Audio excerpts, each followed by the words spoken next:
నమస్తే welcome to Sriprabha news. ముందుగా headlines. ముఖ్యమంత్రి చంద్రబాబు నాయుడు అధ్యక్షతన ఏపీ కేబినెట్ భేటీ, పలు కీలక అంశాలపై చర్చ. హైకోర్టు న్యాయమూర్తిగా జస్టిస్ లీసా గిల్ ప్రమాణ స్వీకారం. జస్టిస్ లీసా గిల్ తో ప్రమాణం చేయించిన high court CJ justice Dheeraj Singh Thakur. Buckingham canal పై స్టీల్ బ్రిడ్జి పనులను పరిశీలించిన మంత్రి నారాయణ, ఈ నెలాఖరులోగా పనులు పూర్తి అవుతాయని వ్యాఖ్య. సచివాలయం హెచ్ఏడి టవర్ల నిర్మాణాలకు ఏపీ కేబినెట్ ఆమోదం తెలిపింది. మెకానికల్, ఎలక్ట్రికల్, పబ్లికింగ్ పనుల కోసము 2316 కోట్ల రూపాయల పరిపాలనకు అనుమతులిచ్చింది. ముఖ్యమంత్రి నారా చంద్రబాబు నాయుడు అధ్యక్షతన సమావేశమైన ఏపీ కేబినెట్ పలు కీలక నిర్ణయాలను తీసుకుంది. అమరావతి అభివృద్ధి, ఉపాధి సృష్టి, జలవనరులు, వ్యవసాయం, పరిశ్రమ, పర్యాటకం, విద్యుత్ అంశాలపై కీలక నిర్ణయాలు తీసుకుంది.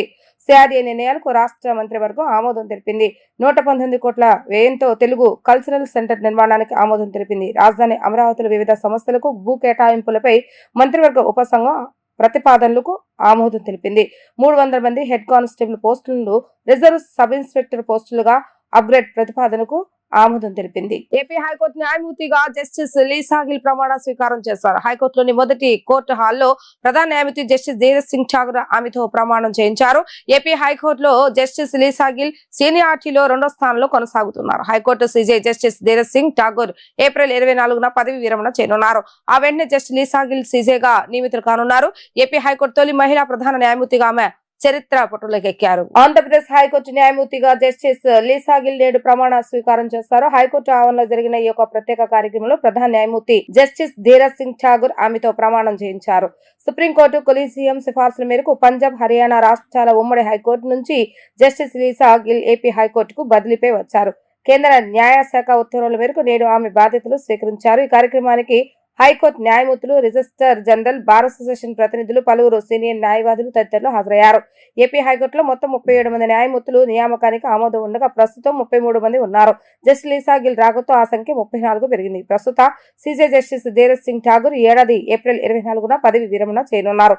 ఆ తర్వాత ఆమె సీజేగా నియమితులు కానున్నారు. దీంతో ఏపీ తొలి మహిళా ప్రధాన న్యాయమూర్తిగా record సృష్టించనున్నారు. That I will bear true faith and allegiance to the Constitution of India as by law established. That I will uphold the sovereignty and integrity of India. That I will uphold the sovereignty and integrity of India.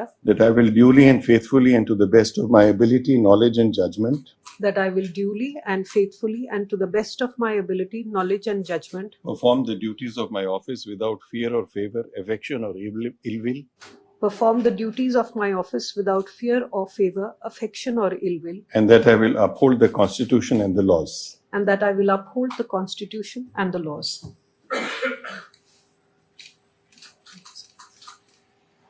Buckingham canal పై steel bridge పనులు వేగంగా జరుగుతున్నాయని, ఈ నెలాఖరులోగా పనులు పూర్తి చేస్తామని గుత్తేదారు సంస్థలు చెబుతున్నాయని పురపాలక శాఖ మంత్రి నారాయణ తెలిపారు.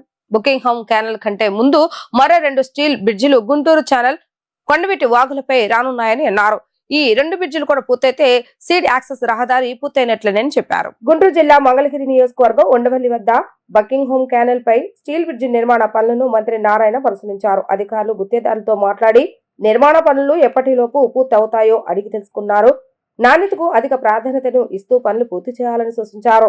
అనంతరం మంత్రి మీడియాతో మాట్లాడుతూ సీడ్ యాక్సెస్ రోడ్ను మంగళగిరి రహదారికి అనుసంధానించే పనుల్లో మరో 4.5 ఎకరాల భూ సమస్య ఉందని, భూసేకరణ చేసేందుకు అవకాశం ఉన్న మరో నెల రోజులు సమయం ఇస్తున్నామని అన్నారు. ఏప్రిల్ 9 నాటికి భూ సమీకరణకు 4.5 ఎకరాలు రైతులు ఇవ్వటానికి ముందుకు రాకుంటే భూసేకరణ చేపడతామని చెప్పారు.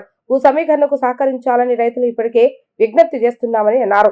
దానికి అనుగుణంగానే మరో నెల రోజులు సమయం ఇచ్చామని అన్నారు. బకింగ్హామ్ కెనాల్ పై స్టీల్ బ్రిడ్జ్ పనులు వేగంగా జరుగుతున్నాయని, ఈ నెలాఖరులోగా పనులు పూర్తి చేస్తామని గుత్తేదారు సంస్థలు చెప్తున్నాయని అన్నారు. బకింగ్హామ్ కెనాల్ కంటే ముందు మరో 2 స్టీల్ బ్రిడ్జిలు గుంటూరు ఛానల్, కొండవీటి వాగులపై రానున్నాయని అన్నారు. ఈ 2 బ్రిడ్జిలు కూడా పూర్తి అయితే సీడ్ యాక్సెస్ రహదారి పూర్తయినట్లేనని ఆయన తెలిపారు. అమరావతి క్యాపిటల్ సిటీలో ఏదైతే ట్రంక్ రోడ్స్ కానీ, లేఅవుట్స్ కానీ, లేదా ఐకానిక్ బిల్డింగ్స్ కానీ, అధికారుల భవనాలు కానీ ఎంతో వేగవంతంగా వర్క్ జరుగుతుంది.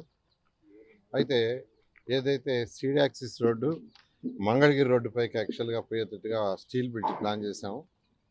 బకింగ్హామ్ కెనాల్ పైన ఏదైతే స్టీల్ బ్రిడ్జ్ చేసామో అది ఎంతో వేగవంతంగా జరుగుతుంది. అధికారులు అయితే ఈ మంత్ ఎండింగ్కి యాక్చువల్గా దాన్ని ఇచ్చేస్తాం, ఈ మంత్ ఎండ్కి యాక్చువల్గా పూర్తి అయిపోతుంది అన్నారు. ఫస్ట్ వీక్లో దీన్ని యూటిలైజ్ చేయొచ్చు అన్నారు. అదేవిధంగా ఈ బకింగ్హామ్ కెనాల్ ముందు యాక్చువల్గా అక్కడ 2 కెనాల్స్ ఉన్నాయి. ఒకటి గుంటూరు ఛానల్, కొండవీటి వాగు. ఆ రెండింటి మీద 240 మీటర్ల లెంత్లో ఒక బ్రిడ్జ్, స్టీల్ బ్రిడ్జ్ జరుగుతుంది. అది కూడా వర్క్ జరుగుతుంది. అది కూడా నెక్స్ట్ మంత్లో వాళ్ళు కంప్లీట్ చేస్తా ఉన్నారు. ఈ 2 అయిపోతే సీడ్ యాక్సిస్ రోడ్ ఏదైతే ఉందో అది డైరెక్ట్గా మంగళగిరి రోడ్డు మీకు ఎక్కుతుంది. అయితే ఈ సీడ్ యాక్సిస్ రోడ్ ఫ్యూచర్లో నేషనల్ హైవే ఏదైతే ఉందో నేషనల్ హైవే ప్లాన్ చేస్తామో దాన్ని కూడా వర్క్ టేకప్ చేశారు. ఈ విధంగా అమరావతి క్యాపిటల్ సిటీలో ఏదైతే ఈ క్యాపిటల్ సిటీలో పోవడానికి ఈరోజు బండ్ రోడ్ని యాక్చువల్గా యూటిలైజ్ చేస్తున్నాం. ఈ బ్రిడ్జ్ కానీ పూర్తి అయిపోతే, ఈ 2 బ్రిడ్జిలు పూర్తి అయిపోతే ఇంకా బండ్ రోడ్డు మీద పోవాల్సిన అవసరం ఉండదు. బండ్ రోడ్డు కూడా యాక్చువల్గా టేకప్ చేసి అది కూడా యాక్చువల్గా టెండర్ అయిపోయింది. దాన్ని కూడా యాక్చువల్గా వీలైన తొందరలో దాన్ని కూడా అలాట్ చేసి బండ్ రోడ్డు కూడా టేకప్ చేయడం జరుగుతుంది. ఈ విధంగా అమరావతి క్యాపిటల్ సిటీలో ఏదైతే అధికారుల కోసం 4026 హౌసెస్ కడుతున్నాం అవి ఎంతో వేగవంతంగా జరుగుతున్నాయి. ఎమ్మెల్యేలు, ఎమ్మెల్సీలు, ఐఏఎస్ ఆఫీసర్లు అయితే ఆల్మోస్ట్ అయిపోయింది, కబోర్డ్స్ బిగిస్తున్నారు. అదేవిధంగా విల్లాస్ వర్క్ కూడా ఎంతో వేగంగా జరుగుతుంది. అదేవిధంగా గ్రూప్ 1, గ్రూప్ 2, అదేవిధంగా గ్రూప్ D ఆఫీసర్లు కూడా కబోర్డ్లు, డోర్స్ బిగిస్తున్నారు. ఇవన్నీ వీలైనంత వరకు ఈ మంత్, నెక్స్ట్ మంత్లో కంప్లీట్ చేసి నెక్స్ట్ మంత్ ఎండింగ్కి అధికారులకు యాక్చువల్గా దాన్ని హ్యాండ్ ఓవర్ చేయడం జరుగుతుంది. ఈ విధంగా అమరావతి క్యాపిటల్ సిటీలో అదేవిధంగా ల్యాండ్స్ ఎవరైతే రిజిస్టర్ చేసుకోవాలో వాళ్ళందరూ కూడా అధికారులు ఫోన్లు చేసి యాక్చువల్గా పిలిపించి రిజిస్ట్రేషన్ చేస్తున్నారు. మిగిలిపోయిన వాళ్ళకి ప్లాట్ అలాట్మెంట్ కూడా నిన్న కూడా ప్లాట్ అలాట్ చేశారు. ఆ విధంగా ప్రతి 15 రోజులకు ఒక రోజు ఎవరికన్నా ప్లాట్లు ఇవ్వాల్సి అలాట్ చేస్తున్నారు. అన్నిటికంటే ముఖ్యమైనది ఏంటంటే ల్యాండ్ అక్విజిషన్. ఎవరైతే ఇంకా కొందరు ఇవ్వటానికి ఇష్టపడలేదు వాళ్ళందరినీ కూడా ల్యాండ్ పూలింగ్ రామని ఈరోజు కూడా రిక్వెస్ట్ చేస్తున్నాం. అయితే సమయం మించిపోతుంది కాబట్టి, అంటే ఇంకా రోడ్స్ వర్క్ జరుగుతుంది, ఇబ్బంది పడతామని ల్యాండ్ అక్విజిషన్ పెట్టాము. ఈ నెల 9వ తేదీకి 60 రోజులు పూర్తయింది. మరొక 30 రోజులు సమయం ఉంది. ఈ 30 రోజుల్లో ఉన్న ప్రాసెస్ అధికారులు కంప్లీట్ చేస్తారు. సీడ్ యాక్సెస్ మీద ఈ యాక్సెస్ రావడానికి మరొక 4.5 ఎకరా పెండింగ్ ఉంది. ఆ 4.5 ఎకరా రైతు సోదరులు కూడా ల్యాండ్ పూలింగ్కి వస్తే ల్యాండ్ పూలింగ్లో తీసుకుంటాం. లేని సందర్భంలో వచ్చే నెల ఏప్రిల్ 9న వాళ్ళకి చేయాల్సిన అమౌంట్ని మేము డిపాజిట్ చేసేసి యాజ్టీస్గా దాన్ని ల్యాండ్ అక్విజిషన్ తీసుకొని ముందుకు పోవడం జరుగుతుంది. నేను రైతు సోదరులందరికీ ఒకటి చెప్పేది, ట్రంక్ రోడ్స్, లేఅవుట్స్ రోడ్స్కి ఏదైతే బ్యాలెన్స్ ఇవ్వలేదో దాన్ని ల్యాండ్ పూలింగ్లో ఇవ్వాల్సిందిగా రిక్వెస్ట్ చేస్తున్నాను. లేదు అంటే ఇంకా ల్యాండ్ అక్విజిషన్ పక్క తప్పదు. ఎందుకంటే అన్నీ ఒక స్టార్ట్ అయిపోయినాయి. లేఅవుట్స్ రోడ్స్ 1500 కిలోమీటర్లు స్టార్ట్ అయింది. అక్కడ డ్రైనేజీ, సివరేజీ, ఎలక్ట్రికల్ డక్ట్స్ కడుతున్నారు. మధ్యలో చిన్న బిట్లు ఆగిపోతే అసలు ఆ వర్క్ అంతా వేస్ట్ అయిపోతుంది. వర్క్ వేస్ట్ కాకుండా ఉండాలంటే కంటిన్యూషన్ కావాలి. అందువల్ల వీలైనంత వరకు మీరందరూ ల్యాండ్ పూలింగ్కి ఇవ్వాల్సిందిగా నేను రిక్వెస్ట్ చేస్తున్నా. లేనప్పుడు ఇంకా ల్యాండ్ అక్విజిషన్కి పోవడం జరుగుతుంది. ఏదైతే ఇప్పుడు యాక్చువల్ ప్రకృతి వ్యవసాయంతో ఆదర్శంగా నిలుస్తున్న గుంటూరు జిల్లా రైతు రోసయ్యను ఆంధ్రప్రదేశ్ ముఖ్యమంత్రి నారా చంద్రబాబు నాయుడు ప్రశంసించారు. రైతు రోసయ్య చేస్తున్న ప్రకృతి సాగును కొనియాడుతూ అభినందనలు తెలిపారు. ఈ మేరకు సామాజిక మాధ్యమం ఎక్స్ ట్విట్టర్ వేదికగా ఆయన ట్వీట్ చేశారు. గుంటూరు జిల్లా కొలిపర మండలం అత్తోట గ్రామానికి చెందిన రైతు రోసయ్య కేవలం 75 సెంట్లు భూమిలోనే 52 రకాల పంటలను సాగు చేస్తున్నారు. ప్రకృతి సిద్ధ పద్ధతులను అనుసరిస్తూ విభిన్న పంటలను పండించి అందరికీ ఆదర్శంగా నిలుస్తున్నారు. చిన్న స్థలంలోనే విభిన్న పంటలను సాగు చేసి మంచి ఆదాయం పొందడం ఆయన ప్రత్యేకతగా మారిందని తెలిపారు. 2016లో ఆంధ్రప్రదేశ్ లో ప్రకృతి వ్యవసాయాన్ని ప్రోత్సహించేందుకు తీసుకున్న చర్యలతో ప్రేరణ పొందిన రోసయ్య అప్పటి నుంచి ప్రకృతి సాగును ప్రారంభించారని సీఎం తెలిపారు. అప్పటి నుంచి ఆయన సాధిస్తున్న విజయాలు ఇతర రైతులకు మార్గదర్శకంగా నిలుస్తున్నాయని చెప్పుకొచ్చారు. రోసయ్య వంటి రైతులు ప్రకృతి వ్యవసాయంతో తక్కువ భూమిలో కూడా ఎక్కువ లాభం పొందవచ్చని నిరూపిస్తున్నారని సీఎం తెలిపారు. రైతులు ప్రకృతి వ్యవసాయాన్ని అనుసరించి ఆరోగ్యకరమైనటువంటి ఆహారాన్ని ఉత్పత్తి చేయడంతో పాటు మంచి ఆదాయం పొందవచ్చని సీఎం చంద్రబాబు నాయుడు పేర్కొన్నారు. విపత్తులపై ప్రజలు విస్తృత అవగాహన కలిగి ఉండటం అత్యంత అవసరమని జిల్లా collector doctor G Lakshmi Shah తెలిపారు. ముందస్తు సిద్ధత, అప్రమత్తతో ప్రాణ నష్టం, ఆస్తి నష్టాన్ని గణనీయంగా తగ్గించవచ్చని చెప్పారు. కలెక్టరేట్ ప్రాంగణంలో జిల్లా అధికార యంత్రాంగం, విపత్తు స్పందన, అగ్నిమాపక శాఖ, NDRF సంయుక్త ఆధ్వర్యంలో ఫెమిలియరైజేషన్ ఎక్సర్సైజ్ 2026లో భాగంగా మాక్ డ్రిల్ నిర్వహించారు. ఈ సందర్భంగా భవనాలు అగ్ని ప్రమాదాలు సంభవించినప్పుడు ప్రజలను కాపాడే విధానంతో పాటు ఫైర్ డెమో, వాటర్ డెమో నిర్వహించారు. అగ్ని ప్రమాదాల సమయంలో ప్రాణ ఆస్తి నష్టాన్ని తగ్గించేందుకు అందుబాటులోకి వచ్చిన అధునాతన పరికరాలు, ఫైర్ బాల్ పనితీరు, ఏబీసీ పౌడర్ ఆధారిత అగ్నిమాపక పరికరాలు, కమ్యూనికేషన్ ఎక్విప్మెంట్ల పనితీరును ప్రదర్శించారు. భూకంపాలు, వరదలు, అగ్ని ప్రమాదాలు వంటి విపత్తుల సమయంలో జాతీయ విపత్తు స్పందన ఆధారం కార్యకలాపాలపైన అవగాహన కల్పించారు. కొండపావులూరు ఎన్డీఆర్ఎఫ్ 10వ బెటాలియన్ ఇన్స్పెక్టర్ భూపేంద్ర కుమార్ సారథ్యంలో బృంద సభ్యులు ఈ కార్యక్రమంలో పాల్గొన్నారు. అనంతరం కలెక్టర్ లక్ష్మీ షా మీడియాతో మాట్లాడుతూ విపత్తులపై సరైన అవగాహన, ముందస్తు సన్నద్ధతతోనే వాటిని సమర్థవంతంగా ఎదుర్కోగలమని, ఈ క్రమంలో సామాజిక చైతన్యం లక్ష్యంగా అవగాహన కార్యక్రమాలు నిర్వహిస్తున్నట్లుగా తెలిపారు. రెవెన్యూ, అగ్నిమాపక, పంచాయతీరాజ్, పోలీసు, రవాణా, ఆర్ఎండ్బి, ఇరిగేషన్ తదితర సమన్వయ శాఖల అధికారులు ఈ కార్యక్రమంలో పాల్గొంటున్నట్లుగా వివరించారు. గౌరవ ముఖ్యమంత్రి ఆదేశాల మేరకు క్షేత్రస్థాయిలో నిరంతర అప్రమత్తత కార్యక్రమాలు నిర్వహిస్తున్నామని అన్నారు. వేసవి నేపథ్యంలో అగ్ని ప్రమాదాలు జరగకుండా తీసుకోవాల్సిన జాగ్రత్తలు, ఒకవేళ ఏదైనా ప్రమాదం జరిగితే సత్వర స్పందన చర్యలపై అవగాహన కల్పిస్తున్నట్లుగా కలెక్టర్ లక్ష్మీ షా తెలిపారు. ఎన్డీఆర్ఎఫ్, అలాగే ఫైర్ డిపార్ట్మెంట్, అలాగే డిస్ట్రిక్ట్ అడ్మినిస్ట్రేషన్ ఒక ఫార్మలైజేషన్ ఎక్సర్సైజ్ ఫార్మెక్స్ అని చేయడం జరుగుతూ ఉంది. ఇది నేషనల్ డిజాస్టర్ రెస్పాన్స్ అథారిటీ నుంచి కూడా, ఎన్డీఆర్ఎఫ్ నుంచి కూడా ఈ డైరెక్షన్స్ ఉన్నాయి. ఇది ముఖ్య ఉద్దేశం ఏంటంటే, మీకు అందరికీ తెలుసు, సమ్మర్ వస్తూ ఉంది. సమ్మర్లో ఈ యాక్సిడెంట్స్, ముఖ్యంగా ఫైర్ యాక్సిడెంట్స్ కావచ్చు, లేదా ఇటువంటి యాక్సిడెంట్ జరిగినప్పుడు పబ్లిక్ని ఎలాగా అవేర్ చేయాలి, పబ్లిక్కి ఎన్డీఆర్ఎఫ్, ఎస్డీఆర్ఎఫ్, అలాగే ఫైర్ డిపార్ట్మెంట్, అలాగే ఈ రెస్క్యూ ఆపరేషన్స్ గురించి వాళ్ళకి అవగాహన ఉండాలనే కార్యక్రమంతో, ఈ ఉద్దేశంతో ఈ కార్యక్రమం చేయడం జరుగుతూ ఉంది.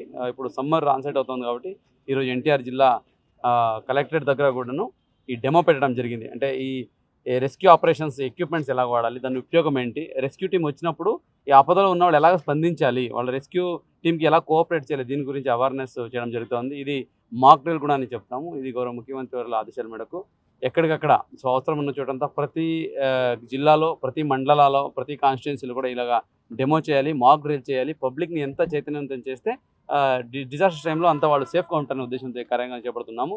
దీనికి సహకరించిన ఫైర్ డిపార్ట్మెంటు, అలాగే ఎన్డీఆర్ఎఫ్ డిపార్ట్మెంటు, ఇట్లాగే పోలీస్ డిపార్ట్మెంటు, జిల్లా యంత్రాంగము, అలాగే మీడియా మిత్రులు కూడా ధన్యవాదాలు తెలియజేసుకుంటూ ఉన్నాను. ఈ డెమో ద్వారా పబ్లిక్ మెయిన్లీ ఇప్పుడు ఫైర్ యాక్సిడెంట్ అయితే, లేదా గోడ కూలిపోతే, లేదా ఎక్కడైనా ఫ్లడ్ అవుతే ఎలాగ రెస్పాండ్ చేయాలి, మనము ఆపదలో ఉన్న వాళ్ళని రెస్క్యూ టీం వెళ్ళి రెస్క్యూ చేస్తున్నప్పుడు ఈ పాసర్ బై అంటే సైడ్లో ఉన్న వాళ్ళు ఎలాగ వాళ్ళు సేఫ్గా ఉండాలి, అలాగే నాన్ డిస్టర్బెన్స్గా ఉండాలి, ఇటువంటి గురించి ఈ మాక్ డ్రిల్లో వాళ్ళకి అవేర్నెస్ కల్పించడం జరుగుతుంది. సో వచ్చిన మొత్తం టీంకి మొత్తం ధన్యవాదాలు తెలియజేసుకుంటున్నాను. ఇట్లాగే ప్రతి కాన్స్టిట్యున్సీలో, అలాగే ప్రతి మండల హెడ్ క్వార్టర్లో కూడా, డివిజన్ హెడ్ క్వార్టర్లో కూడా, అన్ని ఆఫీసెస్ దగ్గర, అలాగే అన్ని public places like shopping mall, అలాగే మెయిన్ జంక్షన్స్, మార్కెటింగ్ కాంప్లెక్సెస్, ఇక్కడ కూడా ఈ రెస్క్యూ ఆపరేషన్ డెమో చేయడం జరుగుతుంది, మాక్ డ్రిల్ చేయడం జరుగుతుంది. పబ్లిక్ దీని గురించి అవగాహన తీసుకోవాలి, చర్చించుకోవాలి. డిజాస్టర్ టైంలో ప్యానిక్ అవ్వకుండా మనము కామ్గా ఉండి వచ్చే రెస్క్యూ టీంకి కోఆపరేట్ చేస్తే అటు ప్రాణహాని లేకుండా, ఇటు ప్రాపర్టీ కూడా హాని లేకుండా సేఫ్గా మనము సిచ్యుయేషన్ని హ్యాండిల్ చేయొచ్చు. దీని ముఖ్య ఉద్దేశం. దీన్ని సహకరించిన ప్రతి ఒక్కరికి ధన్యవాదాలు తెలియజేసుకుంటూ, మీడియా మిత్రులకు రిక్వెస్ట్ ఏంటంటే, ఈ విషయం గురించి మీరు కూడా అవగాహన కల్పించాలి. ఒక స్పెషల్ ఎపిసోడ్ లాగా చేసుకొని, ఇక్కడ రెస్క్యూ టీం అందరూ ఉన్నారు, పోలీస్ డిపార్ట్మెంటు, ఫైర్ డిపార్ట్మెంటు, అలాగే మన NDRF department, SDRF, district administration, అలాగే కమాండ్ కంట్రోల్ రూమ్ ఉంటుంది. ఇవన్నీ చాలా ఇంపార్టెంట్. అవన్నీ నార్మల్ టైంలో పెద్దగా కనిపించదు, కానీ డిజాస్టర్ టైంలో అవి తప్ప ఇంకెవరు ఉండరు అక్కడ చేయడానికి. కాబట్టి అటువంటి వాళ్ళ గురించి మనం ఎంత పబ్లిక్ అవేర్నెస్ కల్పిస్తే అంత పబ్లిక్ సేఫ్గా ఉంటారని సందర్భంగా తెలియజేసుకుంటాం. ఇంద్రకీలాద్రిపై ఉగాది, వసంత నవరాత్రోత్సవాలు, చైత్రమాస కళ్యాణ మహోత్సవాలకు ఏర్పాట్లు చేయాలని దుర్గగుడి పాలక మండలి చైర్మన్ రాధాకృష్ణ, ఈవో సేనా నాయకులు దిశానిర్దేశం చేశారు. ఈ నెల 19వ తేదీన ఉగాది వేడుకలు, పంచాంగ శ్రావణం, సాయంత్రం వెండి రథోత్సవం, వసంత నవరాత్రోత్సవాల్లో వేసవి తీవ్రతను దృష్టిలో ఉంచుకుని ఏర్పాట్లు చేయాలని సూచించారు. ఇంద్రకీలాద్రిపై మల్లికార్జున మహామండపంలోని ఈవో కార్యాలయంలో దేవస్థాన వైదిక కమిటీ, ఇంజనీరింగ్ అధికారులతో దుర్గగుడి పాలక మండలి చైర్మన్ రాధాకృష్ణ, ఈవో సేనానాయక్ సమావేశం నిర్వహించారు. సమావేశంలో రానున్న పర్వదినాలు, ఉత్సవాలకు చేయవలసిన ఏర్పాట్లపై చర్చించారు. ఈ నెల 19న ఉగాది వేడుకలు, పంచాంగ శ్రావణం, సాయంత్రం వెండి రథోత్సవం, వసంత నవరాత్రోత్సవాల్లో వేసవి తీవ్రతను దృష్టిలో ఉంచుకుని ఏర్పాట్లు చేయాలని సూచించారు. ఈ నెల 29 నుంచి ఏప్రిల్ 5వ తేదీ వరకు నిర్వహించనున్న చైత్రమాస కళ్యాణ మహోత్సవాలకు ఏర్పాట్లు పూర్తి చేయాలని సూచించారు. ఈ కార్యక్రమంలో స్థానాచార్య శివప్రసాద్ శర్మ, ఈ రమాదేవి, ఏసీ రంగారా, ఏఈఓలు గంగాధర్, చంద్రశేఖర్, వైదిక కమిటీ సభ్యులు కోట ప్రసాద్, షణ్ముఖ శాస్త్రి తదితరులు పాల్గొన్నారు. కాగు నివేదికను జగన్ పూర్తిగా చదవాలని ఆర్థిక శాఖ మంత్రి పయ్యావుల కేశవ్ సూచించారు. రాష్ట్ర ఆర్థిక వ్యవస్థపై జగన్ చేస్తున్న ఆరోపణలు వాస్తవాలకు విరుద్ధమని అన్నారు. 2 ఏళ్లలో ప్రభుత్వం తీసుకున్న అప్పులపై జగన్ చెప్తున్న సంఖ్యలు తప్పని, ఇప్పటి వరకు 1,05,800 కోట్ల అప్పులే తీసుకున్నామని అన్నారు. మాజీ సీఎం జగన్మోహన్ రెడ్డి వ్యాఖ్యలకు మంత్రి పయ్యావుల కేశవ్ కౌంటర్ ఇచ్చారు. అసెంబ్లీకి రాకపోయినా ఆలస్యంగా అయినా జగన్ స్పందించడాన్ని స్వాగతిస్తున్నామని అన్నారు. అయితే ఆయన ప్రెస్ మీట్ లో ఎక్కువగా అసత్యాలు అర్ధసత్యాలే ఉన్నాయని విమర్శించారు. జగన్ హయాంలోనే రాష్ట్ర ఆర్థిక వ్యవస్థ దెబ్బతిందని కాగ్ నివేదిక స్పష్టం చేస్తుందని అన్నారు. Excise, commercial tax, stamps and registration లో ప్రభుత్వ ఆదాయం పెరిగిందని చెప్పారు. గత ప్రభుత్వ బకాయిలను కూడా తామే చెల్లిస్తున్నామని అన్నారు. బాధ్యతాయుతమైనటువంటి నాయకుడిగా జగన్ వ్యవహరించాలని, అసత్య ఆరోపణలు చేయడం మానుకోవాలని ఆయన సూచించారు. దానికి మళ్ళీ మమ్మల్ని సమాధానం చెప్తే చెప్పకపోతే చెప్పలేదంటారు. ఆయన స్కూలే వేరు. ఆయన స్కూల్లో ఏంటంటే బాధితుడే నిందితుడైతాడు, నిందితుడే బాధితుడైతాడు, మారుతా ఉంటది. వాళ్ళ బాబాయ్ హత్య కేసులో సొంత చెల్లెల్నే నిందితురాల్ని చేసే ప్రయత్నం చేశాడు ఆయన. సో అట్లనే తాను చేసినటువంటి ఆర్థిక విధ్వంసానికి, ఈ రాష్ట్రంలో జరిగినటువంటి ఆర్థిక విధ్వంసానికి మమ్మల్ని బాధ్యులు చేసేటువంటి ప్రయత్నం మొదలుపెట్టాడు ఆయన. తిరుపతిలో జరిగిన అంతే, చేసేది పాపాలు వాళ్ళు, ఎదుటి వాళ్ళకి ఆపాదించే ప్రయత్నం. బాబాయ్ హత్య కేసులో నారాసుర రక్త చరిత్ర అని మొదటి రోజు చెప్పాడు, తిరుపతిలో చెప్పాడు. ఇప్పుడు రాష్ట్రంలో జరిగినటువంటి ఆర్థిక విధ్వంసం మీద కూడా తన గోబెల్స్ మీడియా ఇద్దరు కలిసి విపరీతమైనటువంటి ప్రచారాన్ని తీసుకొస్తున్నారు. ఆయన 2 గంటల సేపు చెప్పినా అందులో విషయం ఎక్కువగా మాట్లాడలేదు కాబట్టి ఆయన చెప్పిన ప్రధానమైన అంశాలని మొట్టమొదటిసారి ఆయన కాగ్ రిపోర్ట్ అనేటువంటి దాని గురించి సీరియస్గా తీసుకున్నాడు. చాలా సంతోషం. కాగ్ రిపోర్ట్లో పేర్కొంది మీ గురించి అలా అంది ఇలా అంది అని. చాలా సంతోషం. జగన్మోహన్ రెడ్డి గారు కాగ్ రిపోర్ట్లు చదవడం మొదలుపెట్టారు. అయితే ఒక్కసారి చరిత్రలోకి వెనక్కి వెళ్ళండి. మీ టైంలో కాగ్ మీ గురించి ఇచ్చినటువంటి కాగ్ రిపోర్ట్ చదువుతా I can challenge and I'm on record. భారతదేశంలో ఇంత దరిద్రమైన కాగ్ రిపోర్టు ఏ ప్రభుత్వానికి కూడా రాలేదు. సంతకం పెట్టను అని చెప్పాడు ఆయన. పెట్టకపోగా క్వాలిఫైడ్ రిపోర్ట్ అంటే ఇది ఒక కొత్త పదం ఉంది అని నేను చాలా మంది ఫైనాన్స్ సెక్రటరీస్ని అడిగితే మొట్టమొదటిసారి ఆంధ్రప్రదేశ్లో కాగ్ రిపోర్ట్ వచ్చి ఆ రోజున ప్రతిపక్షంలో నేను లేవనెత్తిన తర్వాత చాలా మందికి ఇట్లాంటిది ఒకటి ఉంది అని తెలిసింది. అట్లాంటి క్వాలిఫైడ్ రిపోర్ట్ ఇచ్చినటువంటి ఘనత మీది, మీ ప్రభుత్వం. క్యాబ్ జెమినీ CEO ఐమన్ ఇజ్జత్ తో రాష్ట్ర ఐటీ విద్యాశాఖ మంత్రి నారా లోకేష్ భేటీ అయ్యారు. విశాఖలో 20,000 మందికి ఉద్యోగ అవకాశాలు కల్పించేలాగా IT development centre, cloud services, BPM vertical ను ఏర్పాటు చేయాలని కోరారు. దీనిపై సానుకూలంగా స్పందించిన ఐమన్ ఇజ్జత్ తమ సంస్థకు భారత్లో ఉన్న విస్తృత కార్యకలాపాలు వివరిస్తూ ఆంధ్రప్రదేశ్ ప్రభుత్వం అందించిన ప్రతిపాదనలు పరిశీలిస్తామని హామీ ఇచ్చారు. విశాఖపట్నంలో రాష్ట్ర ఐటీ విద్యాశాఖ మంత్రి Nara Lokesh cab Gemini CEO Aiman ఇజ్జత్ తో భేటీ అయ్యి రాష్ట్రంలో పెట్టుబడులపై కీలక చర్చలు జరిపారు. ఈ సందర్భంగా లోకేష్ మాట్లాడుతూ ముఖ్యమంత్రి నారా చంద్రబాబు నాయుడు సారథ్యంలో Visakhapatnam IT data centre hub గా వేగంగా అభివృద్ధి చెందుతుందని, త్వరలోనే దేశంలోనే అతిపెద్ద గూగుల్ డేటా సెంటర్ పనులు కూడా ప్రారంభం కానున్నాయని తెలిపారు. ఇప్పటికే TCS, కాగ్నిజెంట్ వంటి దిగ్గజ సంస్థలు విశాఖకు వచ్చాయని, 3 నెలల్లో భోగాపురం విమానాశ్రయం కూడా అందుబాటులోకి రానుందని ఆయన పేర్కొన్నారు. ఈ నేపథ్యంలో విశాఖలో 20,000 మందికి ఉద్యోగ అవకాశాలు కల్పించేలాగా IT development centre, cloud services, BPM verticals ను ఏర్పాటు చేయాలని, అలాగే ఏపీ విశ్వవిద్యాలయాలతో కలిపి ఎమర్జింగ్ టెక్నాలజీ ల్యాబ్స్ ను అభివృద్ధి చేయాలని మంత్రి కోరారు. రాష్ట్రంలో క్వాంటమ్ వ్యాలీ అభివృద్ధికి సహకరించాలని ఆయన విజ్ఞప్తి చేశారు. దీనిపై సానుకూలంగా స్పందించిన ఐమన్ ఇజ్జత్ తమ సంస్థకు భారత్లో ఉన్న విస్తృత కార్యకలాపాలను వివరిస్తూ ఆంధ్రప్రదేశ్ ప్రభుత్వం అందించిన ప్రతిపాదనను పరిశీలిస్తామని హామీ ఇచ్చారు. వార్తలు ముగించే ముందు హెడ్లైన్స్ మరొకసారి. ముఖ్యమంత్రి చంద్రబాబు నాయుడు అధ్యక్షతన ఏపీ కేబినెట్ భేటీ, పలు కీలక అంశాలపై చర్చ. హైకోర్టు న్యాయమూర్తిగా జస్టిస్ లీసా గిల్ ప్రమాణ స్వీకారం. జస్టిస్ లీసా గిల్ తో ప్రమాణం చేయించిన high court CJ justice Dheeraj Singh Thakur. Buckingham channel పై స్టీల్ బ్రిడ్జ్ పనులను పరిశీలించిన మంత్రి నారాయణ, ఈ నెలాఖరులోగా పనులు పూర్తి అవుతాయని వ్యాఖ్య. ఇవి ఈ రోజు వార్తా విశేషాలు. మరలా తిరిగి ప్రసారమయ్యే వార్తలు మళ్ళీ కలుద్దాం. అందరికి సెలవు, నమస్కారం.